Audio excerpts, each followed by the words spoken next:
ଆଗେ ଡାକୁଥିଲି ଦିଦି ବୋଲି ଆଉ ଡାକେନି ଦିଦି। ସିଏ ଯେତେବେଳେ କହିଲେ ମା ବୋଲି ମୁଁ ସ୍ୱୀକାର କଲି ଝିଅ। କଳ୍ପନା ତୁ ପାଠ କରେ କଳ୍ପନା ଆଉ ତାଙ୍କ ବ୍ୟବହାର ଭଲ।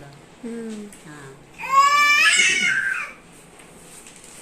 ଆଉ ମୁଁ ଚେକଅପ୍ କରିବାକୁ ଯାଉଛି 3 ମାସରେ 4 ମାସରେ ଚେକଅପ୍ କରିକିରି ସେ ଯେବେ କହିଦେବ ସେବେ ଯିବ ଆଉ ଦେଖେଇକି ଆସିବ ଆଉ ଦେଖାଶୁଣ ଦେଖିକି ଭଲ ଚେକଅପ୍ କରି ଟେଷ୍ଟ କରି ଛାଡ଼ନ୍ତି ଆଉ ନା ଟେଷ୍ଟ କରିକିରି ଛାଡ଼ନ୍ତି ସେନାପତି ସାର୍। ଯାଅ ସେ ସାର୍ ମାନଙ୍କ ଯୋଗୁଁ ଆମ ଜୀବନ ବଞ୍ଚୁଛି ଆଉ ସାର୍ଙ୍କ ସକାଶେ ଆମ ଜୀବନ ବଞ୍ଚୁଛି।